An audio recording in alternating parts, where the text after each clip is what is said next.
하나님 말씀은 레위기 12장입니다. 한 절, 3절 한 절만 같이 합독하겠습니다. 레위기 12장 3절 한 절만 같이 합독합니다. 여덟째 날에는 그 아이의 포피를 벨 것이요. 아멘.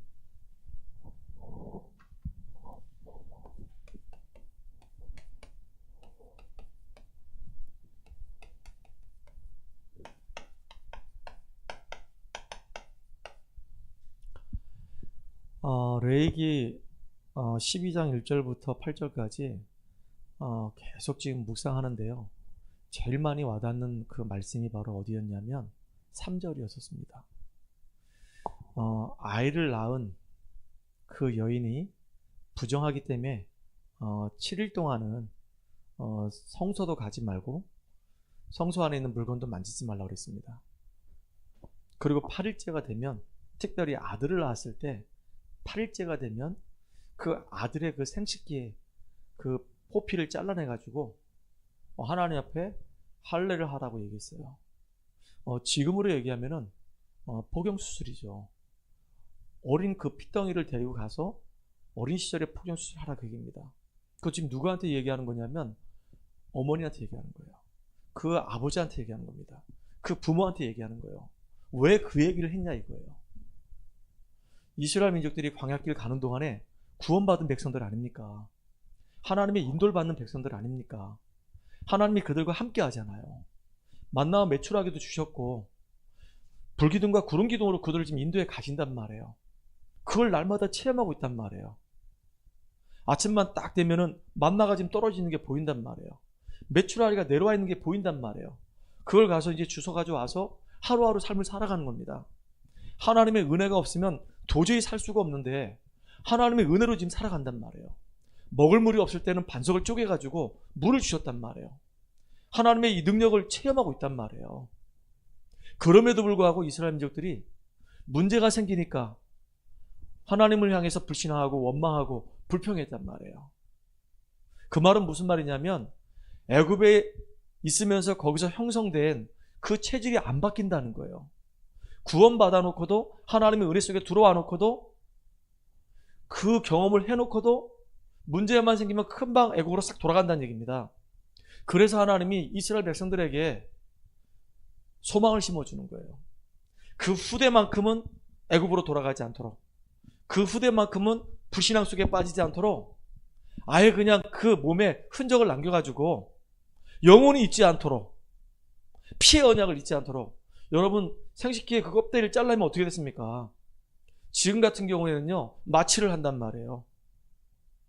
그리고 아주 요즘은 기술이 발전해가지고 이 수술을 싹 한단 말이에요. 그리고 이제 꼬매죠, 이렇게. 근데 옛날에는요, 무슨 그런 의료 수술이 뭐가 있습니까? 돌칼인데, 돌칼이에요. 그 돌을 연마하는 것도 없어. 그냥 딱 깨가지고 뾰족하게 되면 그게 칼처럼 뾰족하겠습니까? 그 돌 가지고 맨살을 잘라내는 거야. 마취도 안 하고. 애가 기절하잖아요. 왜 그랬을까요? 왜 그랬을까요? 제가 기도하는데 마음에 확 다가오는 게 뭐냐면 각인전쟁이에요. 진짜 우리 안에 지금 무엇이 각인되냐가 이게 너무 중요한 거예요. 보는 거, 우리가 듣는 거, 우리가 지금 경험하는 거, 이것들이 우리 안에 쌓여가지고 각인되잖아요. 복음이 아닌 세상 것이 각인되면 그 사람은 실패할 수밖에 없어요. 영적인 문제 이길 수가 없잖아요. 근데 우리가 지금 각인 전쟁에서 복음이 각인되면요, 이제 문제 와도 문제 속에서 우리가 답을 찾아내고 문제 속에서 승리할 수 있는 사람으로 우리가 바뀌어진단 말이에요. 그래서 제가 어떻게 하면 각인 전쟁 할까 생각하게 된 게 뭐냐면 한 3년 전부터 집중이라고 하는 것을 해야 되겠다라고 맘먹고요, 계속 했던 겁니다. 계속. 그래서 우리 성도님들이 너무 고마워요. 왜냐면 제가 우리 성도님들을 개개인으로 매일 만날 수가 없잖아요. 그런데 우리 전도자가 메시지를 해놓은 게 있단 말이에요. 너무 보석 같은 메시지들이 있단 말이에요. 그 메시지를 쫙 정리해 놓은 것밖에 없어요. 순서대로 메시지했기 때문에 그걸 제가 다 다운받아가지고 순서대로 배열해가지고 어떻게 하면 우리 성도들을 이제 사역자 반열 속에 세울 것인가 해서 그거를 검증을 하고 그러면서 이제 하나씩 하나씩 이렇게 짝을 맞춰가지고 메시지를 쫙 만들었단 말이에요. 한 700개 올려놨습니다. 그거를요 1차 쫙 다 듣고 주일 빼놓고 주일날 우리가 메시지 들으니까 월, 화, 수, 목, 금, 토 6일 동안 매일매일 메시지 듣는 거예요. 그걸 했던 한 집사님이 저한테 고백을 하는 겁니다.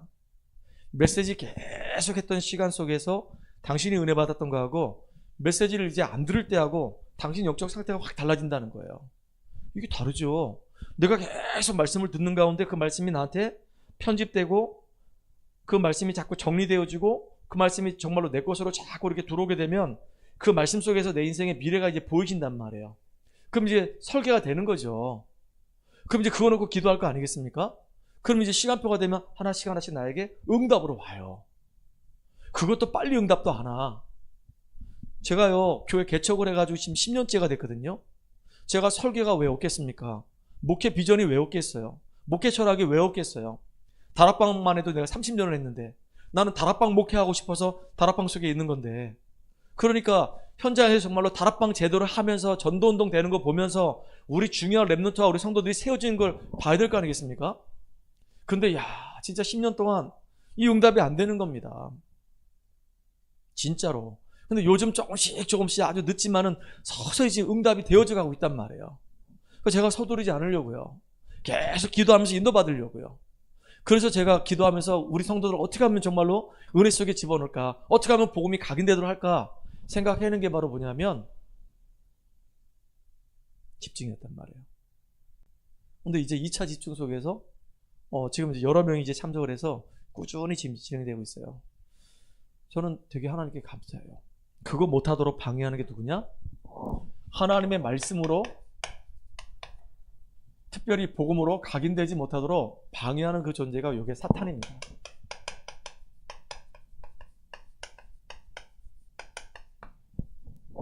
사탄은 그 머리가 완전히 박살났고 본세가 깨어졌지만은 사탄의 존재는 지금도 빨빨 살아서 움직인단 말이에요.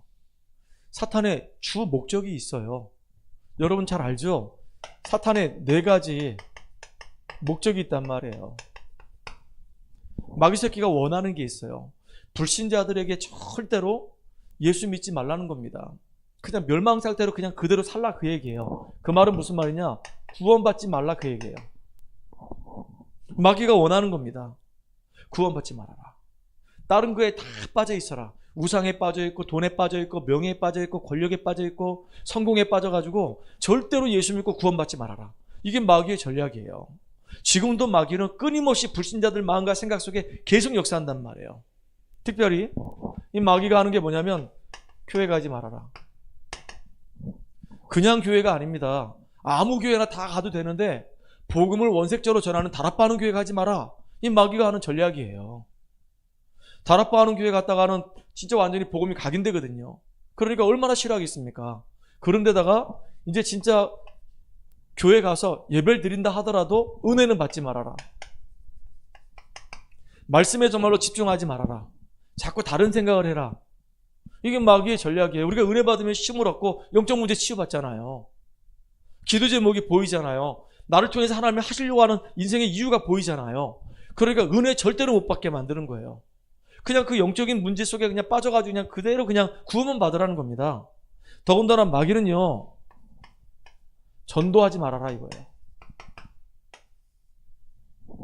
전도에 일절 관심 없게 만들어버리는 거예요. 다 해요. 이미 우리는 구원받았잖아요. 이 교회 와서 우리는 예배 드리고 있잖아요. 말씀을 놓고 우리가 목사님을 놓고 기도한단 말이에요. 은혜 받을 수 있도록. 여기까지만 해요. 여기까지만. 진짜 가장 중요한 본질은 우리가 복음 누리면서 전도를 해야 되는데 전도하는 여기에는 전혀 관심과 마음을 담지 못하도록 계속 우리를 속인단 말이에요. 속지 않는 저와 여러분 되기 바랍니다. 특별히 이 마귀는요, 계속 우리에게 뭘 갖다 주냐면 문제를 자꾸 갖다 줘요. 빌립보서 4장 6절 7절에 보니까 아무것도 염려하지 말아요. 그런데 마귀는 계속 우리에게 염려를 갖다 준단 말이에요. 계속 마음에 두려움과 불안을 자꾸 갖다 준단 말이에요. 그러니까 아무것도 염려하지 마라. 너희 구할 것을 감사함으로 하나님께 아뢰라. 그리하면 지각이 뛰어난 평강의 하나님이 네 마음과 생각을 지키시리라. 분명히 하나님은 우리 마음과 생각을 지켜준다 말씀하셨거든요.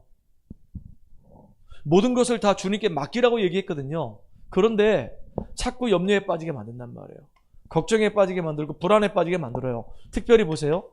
베드로전서 5장 7절과 8절에 보게 되면 흔들리는 사람은 이 마귀가 얼마나 기가 막히게 하는지 몰라요. 그래서 우는 사자와 같이 두루다니면서 삼킬자를 찾고 있단 말이에요. 누구? 확신 없는 사람, 흔들거리는 사람, 염려하는 사람, 불신하는 사람, 확신 없는 사람은 마귀의 공격 대상 1호가 되는 겁니다. 특별히 요한일서 4장 18절에 보면 두려워하지 말라 그랬는데 자꾸 두려움이 오니까 이 두려움 뒤에는 뭐가 따르냐면 형벌이 따른다 그랬거든요. 내 영적인 상태가 그렇단 말이에요. 불안과 이 두려움 속에 있으면은 결국은 그 열매가 맺어진다 그 얘기예요. 그래서 이 사단은 지금도 우리에게 뭘 갖다 주냐면요, 육신적인 거 싹 주면서 영적인 거 뺏어가요. 심지어 이 마귀는 예수님도 시험했어요. 아니, 하나님이신 예수님을 시험했다니까요. 예수님을 시험할 정도면은 우리는요 그냥 떡을 주무르듯이 그냥 주물러 버린단 말이에요. 예수님을 뭘 가지고 시험했을까요? 네가 하나님 아들 맞지? 너 40일 동안 금식했지? 그러니까 너 배고프지? 의식주를 가지고 계속 우리를 공격해요. 먹는 거, 입는 거, 이걸 늘 남하고 비교하면서 스스로 무너진단 말이에요. 그럴 필요가 전혀 없단 말이에요. 오늘 제가 상지대에서 만난 친구가 하나 있습니다. 3주 전에 이제 만나기로 했고 3주 전에 만났었고, 그래서 그 친구하고 이제 매주마다 다락방을 하기로 했는데 그 다음 주에 갑자기 행사가 생겨가지고, 목사님 죄송합니다, 갑자기 행사가 잡히는 바람에 제가 그 행사에 참여할 수밖에 없게 됐습니다. 그래서 다락방을 못하니까 다음 주에 만나면 어떻겠습니까? 그래서 알았다, 내가 기도할게. 그 다음 주가 됐습니다. 목사님 죄송합니다, 갑자기 일이 생겨가지고 목사님 만날 수가 없게 됐네요. 다음 주엔 제가 꼭 만날게요. 그래? 알았다. 그럼 다음 주엔 진짜 꼭 만나자. 내가 너 점심 살게. 꼭 만나자. 그랬거든요. 내가 그래서 어제 내가 문자를 또 보냈어요. 야, 내일은 꼭 만나자. 그랬더니 저녁에 네 그러더라고요. 오늘 만났어요. 만나가지고 같이 말씀을 나누면서 그 친구하고 상담을 좀 했어요. 너는 어떤 인생을 살아왔니? 목사님이 너에 대해서 되게 궁금해, 알고 싶어. 나한테 좀 얘기할 수 있겠니? 쭉 얘기해 주더라고요. 근데 들으니까 마음이 되게 아팠단 말이에요. 어린 시절에 자기 의지와 전혀 관계없이 분명히 아빠하고 엄마가 사랑해서 결혼했을 텐데 무슨 이유인지는 모르겠는데 어린 시절에 아빠하고 엄마가 이혼했어. 엄마는 지금 어디로 가는지 찾을 길이 없어. 아빠는 지금 이제 일 때문에 바빠가지고 집에도 들어오지도 않아. 자기는 학교에 이제 여기 상지대학교 왔기 때문에 여기 와서 이제 공부한다고 자취방에서 이제 있단 말이에요. 그럼 주일이 되면, 주말이 되면 이제 집으로 가는데 어디로 가냐? 할머니 집으로 가는 거예요. 그러니까 어린 시절에 남한테 얘기할 수 없는 상처가 있단 말이에요. 많이 힘들었겠다. 그랬더니 이 아이가 가만히 이렇게 있더라고요. 근데 난 참 너를 보면서 내가 진짜 감사하다. 그렇게 어렵고 힘든 그런 상황 속에서 참 네가 이렇게 믿음 고백하고 하나님 앞에 서려고 하고 예배드리려고 하고 긍정적인 마인드로 복음 안에 있는 것이 참 귀하다. 오히려 너에게 있는 그 모든 지난날의 그 아픔이 축복의 발판이 될 것이다. 매일 예배드리자. 같이 우리 예배드리자 했더니 알겠습니다 목사님. 그런 거 있죠. 그 친구가 이제 저하고 뭔가 다 이렇게 통하게 됐단 말이에요. 그건 너무 감사해. 얼마나 감사한지 몰라. 그러니까 자기 인생 속에 가정의 문제가 딱 생겼는데 다른 가정하고 자기 가정을 비교해 보니까 낙심이 되는 거예요. 다른 가정 보니까 부모님이 그 자녀에게 너무 막 잘해주고 싶어가지고 막 난리가 난 거예요. 자기 친구 집에 놀러 갔는데 보니까 아빠 엄마가 그 자기 친구한테 너무 잘해주는 거야. 근데 자기는 집에 가니까 아빠 엄마가 안 계셔. 어린 시절에 아빠 엄마의 사랑을 받아야 되는데 제대로 사랑을 받아본 적이 없어. 결핍이 있는 거예요. 근데 그 결핍이 복음 안에서 예배드리고 말씀 속에서 성도의 교제를 통해서 회복된 거예요. 참 나는 이게 너무 큰 축복이라는 생각이 들어요. 또 이 마귀는 뭘 갖고 자꾸 시험하냐? 네가 하나님 아들 맞지? 그만 뛰어내려 봐봐. 그러면 천사가 널 수정될 거야. 명예심 저격합니다. 사람이 떡으로만 살 것이 아니다. 주 너의 하나님을 시험하지 말아라. 그리고요, 이 사단이 산꼭대기에 올라가서 천한만국을 보여주면서 경배 대상을 싹 바꾸는 겁니다. 나에게 경배. 그러면 내가 천한만국 다 줄게. 마귀가 지금도 이렇게 시험하고 있단 말이에요. 여러분, 우리에게 만약에 문제가 왔다. 우리에게 감당할 수 없는 시험이 왔다. 이거는요, 우리가 반대로 생각해야 됩니다. 아, 문제가 왔구나. 난 이제 끝이야. 끝이 아니고 시작이다. 아, 시험이 왔어. 아, 진짜 너무 힘들어 죽겠네. 왜 이런 걸 자꾸 나한테 보게 하고 자꾸 나로 하여금 이렇게 힘들게 만들어? 그게 아니고 내가 축복을 받을 수밖에 없는 이게 사인이구나. 이렇게 생각하시면 돼요. 그러면 그 사람은 승리할 수 있어요. 가정의 문제가 오히려 나한테는 축복의 통로가 되는 겁니다. 요셉이 그랬어요. 가정이 완전히 그냥 속된 말로 얘기하면 콩가루 집안이었어요. 엄마는 자기 동생 베냐민 낳다가 일찍 돌아가셨어. 그리고 태어나고 보니까 거기 벌써 계모들이 3명이나 있고 위로 형들만 10명이나 더 있어. 그러니까 집안이 막 보통 시끄러운 게 아니야. 형들은 절대 복음에 관심이 없어. 언약 관심 없어. 오직 어디에 관심 있냐? 놀고 먹고 노는, 여기 놀고 먹는 데만 관심이 있어. 그러니까 벌써 중심부터 다 틀려 있단 말이에요. 근데 요셉은 거기서 다 답을 찾아냈어. 우리 가정이 이렇게 콩가루 집안이 될 수밖에 없는 이유가 우리 가정이 분명히 언약 가정인데 모든 구성원들이 하나님과 관심이 없구나. 하나님에 대해서 정말로 언약에 대해서 관심이 없구나. 그래서 진짜 우리 가정이 이렇게 망할 수밖에 없구나. 문제가 올 수밖에 없구나. 나는 어떤 상황이 와도 나 혼자라도 복음을 딱 붙잡아야 되겠다. 그래서 요셉이요, 세계복음화의 주역이 된 겁니다. 문제가 있었지만 심지어는요, 형들 때문에 팔려가지고 노예가 됐어요. 그때 시험 들 뻔했어요. 형들 진짜 이가 부득부득 깔리면서 미워할 수밖에 없는 상황인데 또 자기가 인정받고 보디발 집에서 가정총무까지 됐는데 그 부인이 자꾸 윙크하면서 자꾸 저녁에 만나자고 하니까 도망갔단 말이에요. 누명 씌워가지고 감옥 갔어요. 야, 인간 때문에 진짜 시험 들 일이 한두 가지가 아니야. 근데 속지 않았어요.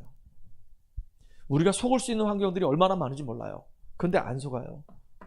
그걸 전부 다 축복의 발판을 만들었습니다. 특징이 뭐냐? 다른 게 각인된 게 아니라 딱 이렇게 복음으로 딱 각인되니까 환경을 뛰어넘고 승리하는 응답의 주역이 되는 거예요. 저와 여러분이 이 축복 누리기 바랍니다. 특별히 우리 용덕이, 우리 선구 이 축복 누리기 바랍니다. 알겠지요? 우리 선구 같은 경우는 내가 성장 배경을 너무 잘 알아요. 진짜 우리 선구는 요셉과 같은 축복 누리기를 바랍니다. 한 시대 변화시키는 복음에 증인되기 바랍니다. 저기 경동대에서 지금 여기까지 거의 45분, 50분 걸리는데 이제 매주마다 와서 예배드리겠대요. 나 너무 귀한 거 있죠. 내가 우리 성구한테 내년에 장학금 줄 거예요. 잘 모아놨다가 장학금 줄 거예요. 미리 내가 얘기할 겁니다. 우리 교회 룰이 있어. 1년 동안 쭉 나오면은 이제 그 다음에 이제 선별해서 장학금 준단 말이에요. 이렇게 예배 속에 들어와서 말씀 듣겠다는데 얼마나 귀합니까?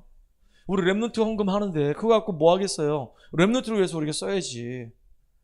아멘입니까? 나 생각만 해도 너무 감사해요. 자, 그래서 우리가 기억을 해야 됩니다. 이번 주 우리 오전 예배 때 말씀드렸습니다. 우리 인간에게 있어서 정말로 중요한 게 뭘까요? 정말로 중요한 게 뭘까요? 여러분 알잖아요. 오늘도 제가 현장에서 우리 그 랩넌트 만나가지고 제일 먼저 한 게 구원의 길 했어요. 그 친구가 어릴 때부터 교회를 다녔어요. 지금 이제 작년에 그 분총 사건 때문에 다락방 안에 여러 가지 이슈 때문에 이제 자기가 섬겼던 교회가 다락방을 떠나게 되니까 얘도 이제 교회를 정하지 못하고 예배를 못 드리고 있던 상태였단 말이에요. 한 1년 넘게. 그런데 그 어머니 권사님이 이제 다락방 하는 교회 계속 다니시면서 이제 어머니가 이제 할머니 권사님이 그 손줄 놓고 기도하다가 저한테 이제 연결해 준 겁니다. 그 친구 만나가지고 구원의 길 쭉 전해줬어요. 우리 인간에게 있어서 가장 중요한 게 뭔지 아니? 네 영혼이 구원을 받고 하나님 만나고 네 신분이 하나님 자녀가 되는 것이야. 그거만큼 정말로 중요한 게 없어. 그래서 제가 그 친구한테 차분하게 복음을 전하고 오늘 너하고 나하고 진짜 우리 살아계신 우리 하나님 앞에서 진실한 마음으로 마음문 열고 예수님 영접하자. 그랬더니 하겠니? 그랬더니 하겠대요. 보통 보면 저 했는데요? 그랬을 거 아니에요? 근데 복음을 쭉 전해줬는데 다 듣더니 이제 저 하겠습니다. 그러는 거예요. 그래서 그럼 같이 하자 해서 영접을 했단 말이에요. 그러고 물어봤습니다. 너 오늘 이 구원 얘기를 들어보니까 어떠니? 그랬더니 목사님, 제가 어릴 때부터 늘 들었던 메시지인데 오늘 목사님을 통해서 또 들으니까 너무 좋아요. 그래, 너 하나님 자녀된지 확신이 있냐? 했더니 네. 얼마나 감사해. 그러니까 분명히 하나님이 우리 인간 지으실 때 우리 인간만 이렇게 영적인 존재로 우리 인간을 지으셨단 말이에요. 우리와 친히 이렇게 함께 하시면서 하나님 만드신 이 모든 이 세상을 다 다스리고 정복하는 어마어마한 축복을 다 주셨단 말이에요. 하나님과 함께하는 그 축복 누릴 때 그 지혜와 그 능력 가지고 이 땅을 다스리고 정복할 수 있단 말이에요. 개하고 돼지하고 물고기하고 저 새들은 생육 번성 충만 똑같아. 우리하고 똑같이 생육 번성 충만해요. 근데 우리 인간에게만 다스리고 정복하라는 겁니다. 우리 인간에게만 그 축복을 주신 거예요. 근데 언제 우리가 다스리고 정복하냐? 하나님과 함께하는 이 신분과 이 축복이 우리한테 회복됐을 때 다스리고 우리가 정복할 수가 있는 겁니다. 그런데 이 축복을 다 빼앗겼어. 창세기 3장 사건 때문에 모든 걸 다 빼앗겨버리고 하나님 빼앗긴 우리에게, 멸망 가운데 빠진 우리에게 다시금 이거 회복할 수 있는 유일한 길을 열어주셨는데 그게 바로 여자의 후손이란 말이에요.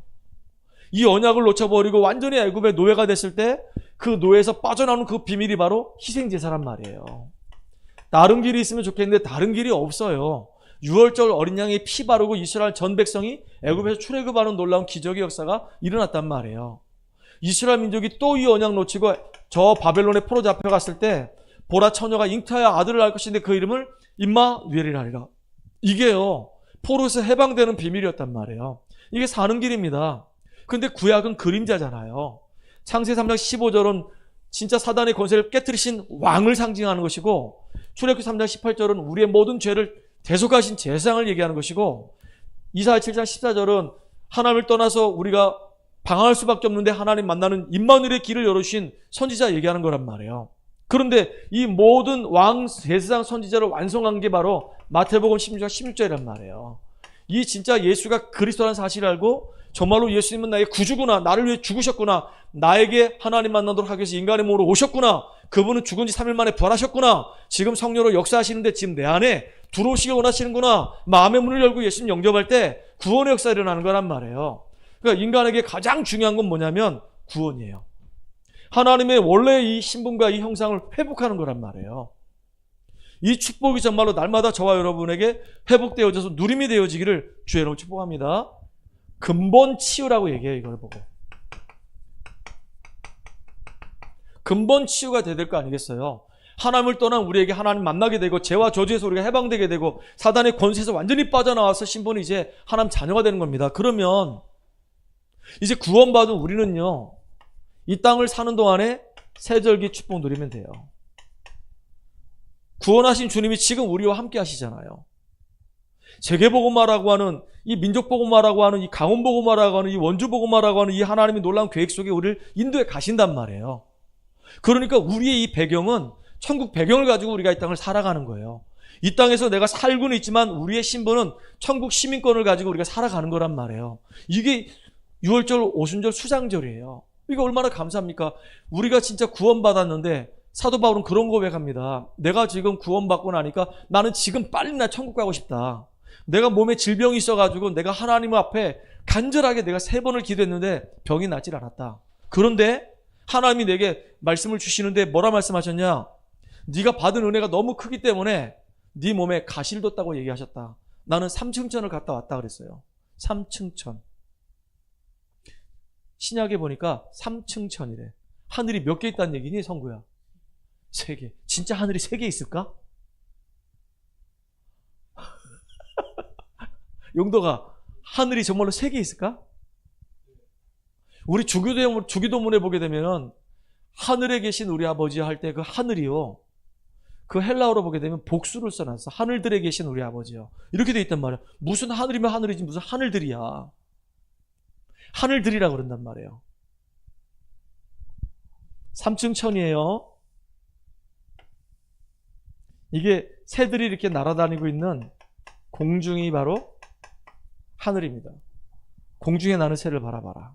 하늘이거든요. 그렇죠? 또 하나 우리 밤에 보면요. 우주가 보이잖아요. 별들이 보이잖아요. 해가 있잖아요. 달이 있잖아요. 이렇게. 이것도 우주입니다. 이거 하늘이에요. 또 하나 더 있겠죠. 어디입니까? 하나님이 계시는 천상입니다. 천국을 말하는 거죠. 그래서 이렇게 헬라 시대 사람들은 헬라 사상에는 우리가 지금 눈에 보이는 여기가 이 비행기가 막 날아다니고 있는 여기 성층권이라고 얘기죠. 여기가 여기 요 전까지 새들이 막 날아다니는 여기를 우리가 공중이라고 그러고 스카이 하늘이라 얘기합니다. 이건 이제 우주를 얘기해요. 밤하늘의 별까지 다 보인단 말이에요. 은하계 전체를 다 하늘이라 얘기해요. 그 다음에 영적인 부분 눈에 보이지 않지만 천국이 하늘입니다. 그러니까 바울이 어딜 갔다 왔다는 거예요? 3층천을 갔다 왔대. 근데 바울이 3층천을 갔다 왔다 할 때는 단수를 썼어. 이렇게 여길 갔다 왔다는 얘기예요.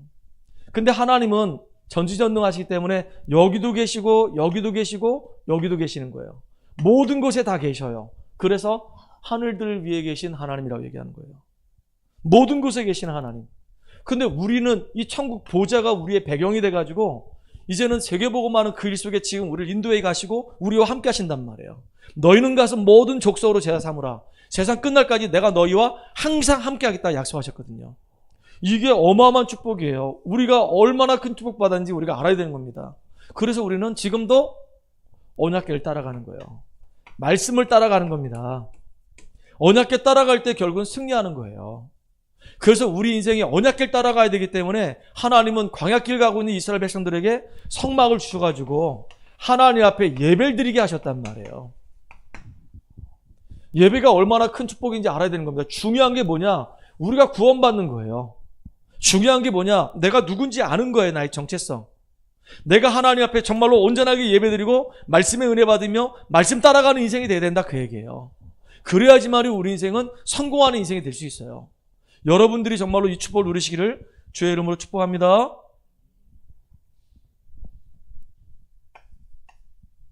여기서 성막 안에서 우리가 계속 피예배를 드리잖아요.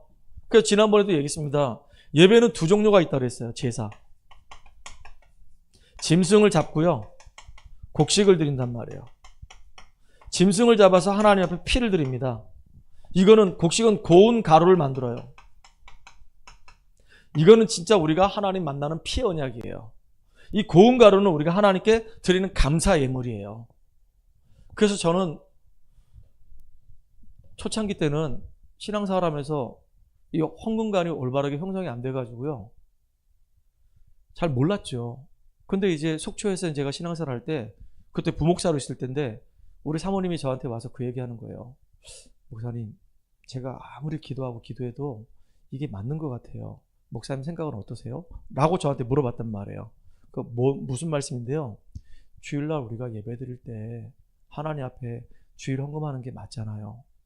그 금액과 관계없이. 그리고 한 주를 살아가는 동안에 정말로 하나님 나를 인도하시고 나와 함께 하셨고 응답하셨기 때문에 감사하기 때문에 감사 예물 드리는 게 맞잖아요. 금액과 상관없이. 그게 맞나요? 근데 주일 헌금을 안 해요. 성도들이 그냥 감사 헌금만 조금 하고 말아요. 근데 저는 훈련시키고 싶어요. 그러더라고요. 그래서 가만히 생각해 보니까 그게 맞아. 그래서 그때부터 나도 하나님 앞에 모든 주일 예배는 내가 작더라도 주일 헌금 하나님께 드린다. 그리고 내가 하나님 앞에 받은 그 은혜가 너무 크기 때문에 감사 헌금 내가 드린다. 이런 마음을 가지고 하나님께 지금까지 계속 변함없이 계속. 근데 참 감사해. 진짜 감사해. 내가 들을 수 있다는 게 정말 감사해. 그게 고운 가루, 곡식이란 말이에요. 감사. 이거는 우리가 주님 앞에 나아갈 때 그냥 나가는 게 아니라 신령과 진정으로 나간다 그랬거든요. 진정은 성령의 감동으로 성령의 능력 안에서 우리가 그리스도, 진정, 진리, 그리스도의 이름으로 주님께 우리가 담대히 나가는 것을 보고 우리가 예배라고 얘기한단 말이에요. 제사는 예배를 말하는 거죠. 그래서 온전한 예배를 우리가 드려야 되는 거예요. 승리하는 여러분 되기 바랍니다. 두 번째는 뭐냐면요, 진짜 우리가 광야를 가는 동안에 어떻게 하면 우리가 승리할 수 있는가, 진짜 필요한 게 뭐냐 이거예요. 지금 우리가 세상을 살아가잖아요. 이 세상을 살아가는 동안에 우리에게 정말로 필요한 건 뭐냐면 하나님의 은혜입니다. 하나님의 능력이에요. 그걸 보고 우리가 하나님 주신 힘을 우리가 얻어야 되는 겁니다. 왜요? 하나님 주신 힘을 얻지 못하면요, 이스라엘 민족처럼 문제만 생기면 자꾸 과거로 돌아가 애굽 체질이 되는 거예요. 그래서 결국은 전부 다 40년 광야길 가는 동안에 그냥 다 모래에 묻혀버렸단 말이에요. 참 안타깝잖아요. 하나님은 우리가 광야길 가는 동안에 진짜 하나님의 은혜를 얻기를 원하고 하나님 능력을 우리가 체험하기를 원한단 말이에요. 왜 그렇죠? 분명히 하나님은 우리와 함께 하기 때문에 우리가 가는 곳곳마다 길이 막힌다 그러면요, 떨 거 없어요. 길이 막힐 때는 진짜 중요한 전환점이 되는 거예요. 요단이 딱 길을 막고 있는데 요단이 갈라질 수밖에 없는 시간표가 되는 거예요. 아니, 여리고가 가로막고 있어요. 여리고를 무너뜨릴 수밖에 없는 시간이 되는 거예요. 아니, 지금 아무리 연합군이 대적이 돼가지고 우리 공격한단 말이에요. 그럼 무너질 수밖에 없어요. 진짜 믿음으로 도전할 때 언약에 따라가는 제사장들이 믿음으로 발을 내딛는 순간에 꺾어져 나가요. 참 희한하더라고요. 용덕이하고 저하고 그냥 말씀만 전하다가 야, 우리 현장 가자. 하나님이 분명히 예배하는 사람이 있을 것이다. 근데 갔는데요, 그 현장에서 너무 귀한 사람들을 만나게 되는 겁니다. 아마 그냥 용덕이하고 예배만 드리고 현장 안 갔으면 못 만났을 거예요. 근데 가자. 가보면 혹시 예배된 사람이 있을 것이다. 갔는데 진짜 있어요. 이제 또 가봐야 알겠죠. 지속이 돼야 되는데. 우리 민지하고 다락방을 하고 난 다음에 그냥 보통 같으면 야, 오늘 예배 드렸으니까 안녕 그러고 말아야 되는데 우리 현장 가자. 전도하러 한번 가보자. 그런데 그게요, 우리 연실 집사님 만날 거라 누가 알았겠습니까? 목사님, 아직 제가요, 교회가 아직 정해지지 않았습니다. 그런데 왔어, 지난주에. 나 오라고 얘기도 안 했는데 알아서 지금 온단 말이에요. 사실은 더 현장에서 이렇게 복음을 깨닫고 선명하게 복음을 알고 그래 인도받으면 좋겠다 이런 생각이 들었던 겁니다. 복음으로 딱 답을 내면은 이제 시간표가 되면 난 다락방 하는 사람입니다. 다락방에 이런 문제점이 있었는데 복음하고 전혀 상관없는 겁니다. 속지 않았으면 좋겠습니다. 그러면서 이제 확실하게 복음으로 딱 답을 내면 누가 뭐라 하더라도 흔들리지 않을 거 아니겠습니까? 진짜 전환점이에요.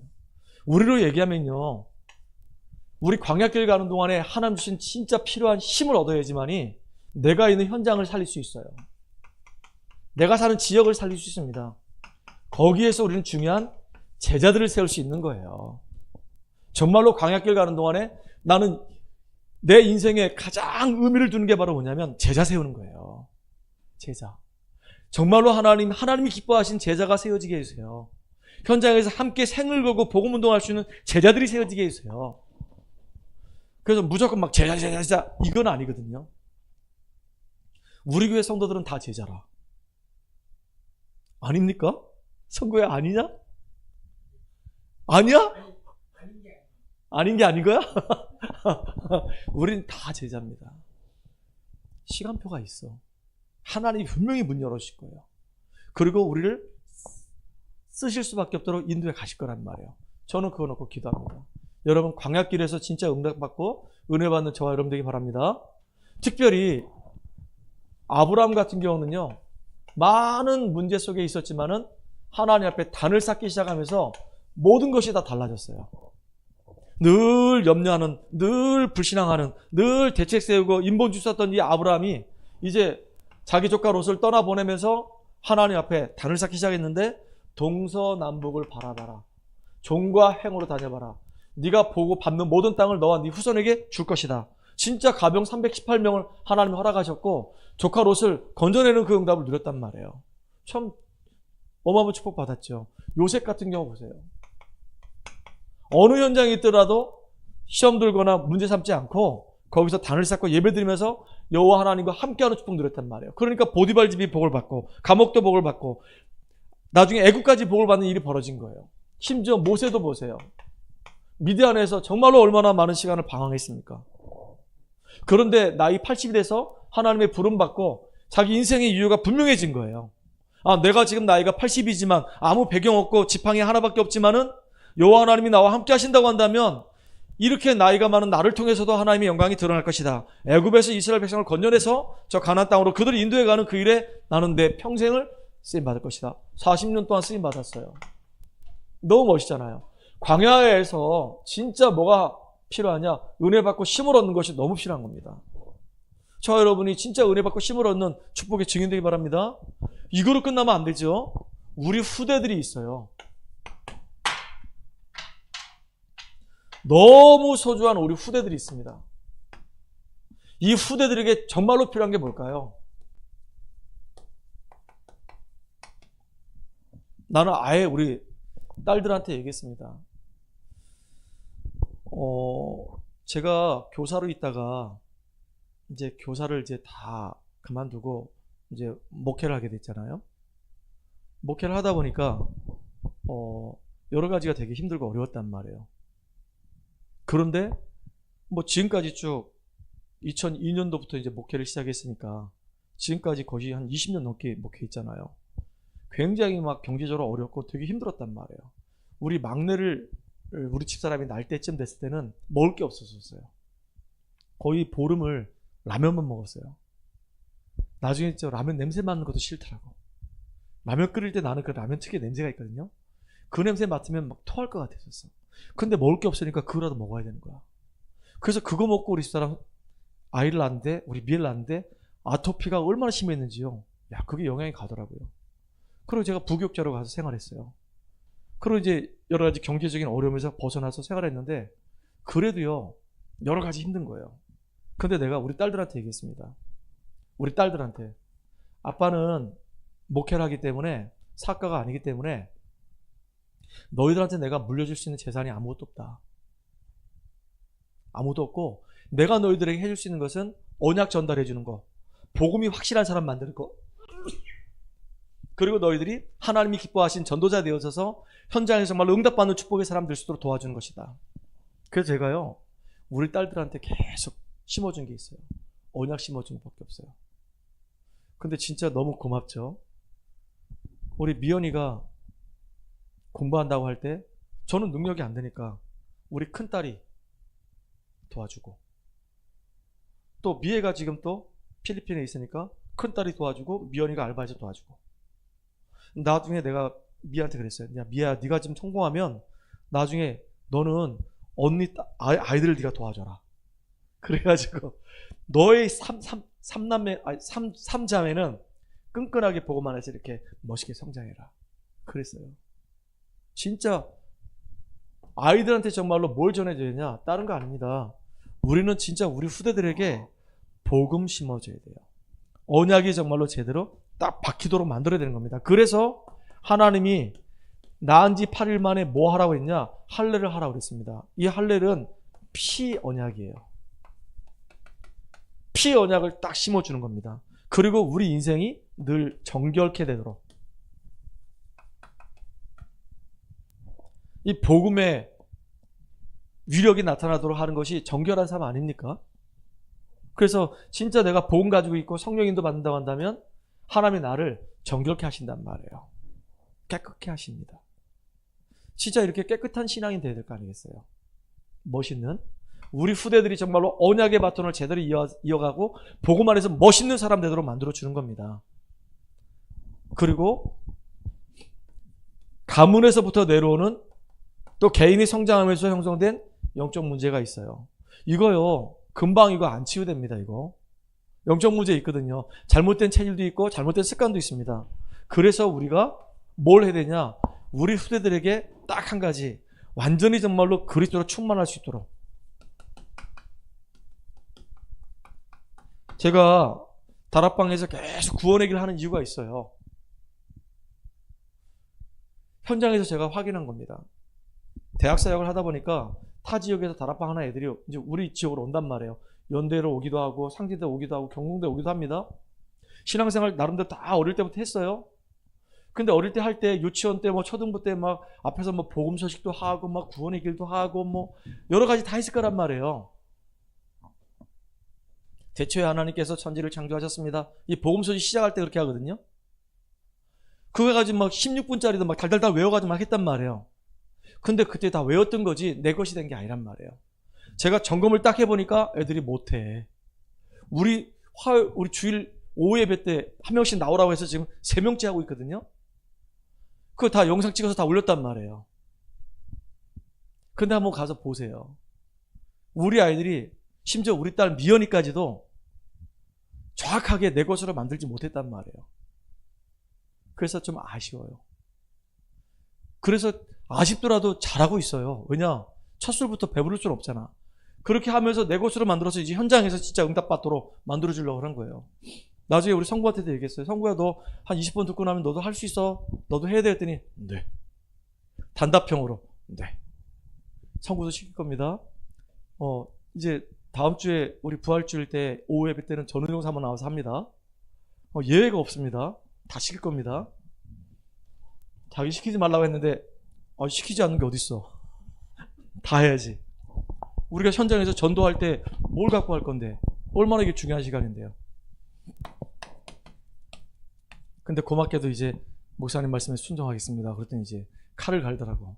안 보던지 생명 노트도 보고 막 뒤에서 숨어서 몰래 외우고 막 그러더라고.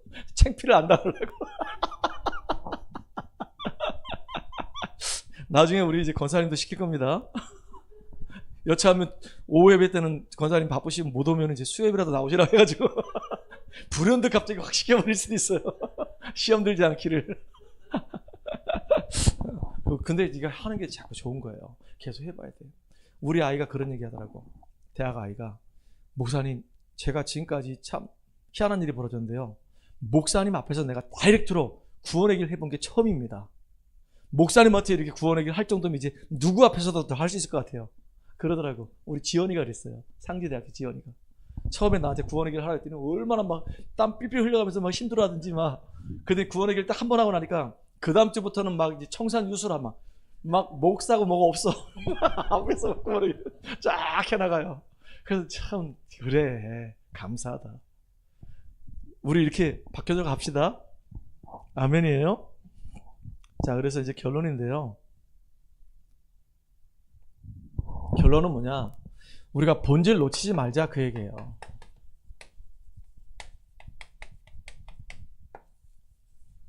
자꾸 본질 놓쳐. 우리 인간에게 가장 중요한 것이 무엇인지 이게 제일 중요한 본질인데 이걸 놓쳐요. 광야길 가는 동안에 우리에게 가장 필요한 것은 하나님 앞에 힘을 얻는 건데 예배의 축복 누리는 것인데 지혜를 얻는 것인데 자꾸 본질을 놓쳐요.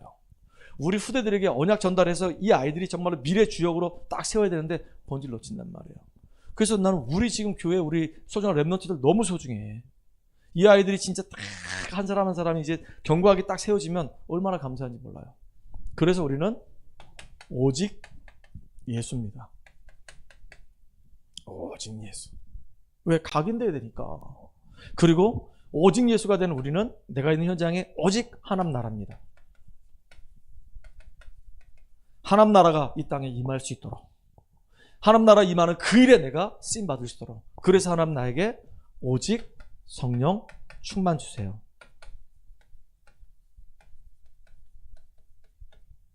이 축복을 누리는 저와 여러분 되기를 주의 이름으로 축복합니다. 하나님께 감사와 영광을 돌립니다. 오늘도 그리스도 안에서 우리에게 주어진 이 축복을 풍성히 누리는 귀한 증인들 되도록 주님 인도해 주시옵소서. 하나님, 인간에게 있어서 가장 중요한 것이 바로 그 영혼이 구원받는 겁니다. 광야길 가는 우리에게 가장 필요한 것은 예배를 통해서 하나님 주시는 힘을 얻고 지혜를 얻고 그래서 현장 살려내는 것입니다. 그리고 우리 후대들에게 언약을 전달해서 미래 살리는 겁니다. 이 일 때문에 우리가 가장 가치 있게 인도받으며 쓰임받게 하여 주시옵소서. 예수님의 이름으로 기도합나이다. 아멘. 우리 찬송가 한 장 하겠습니다.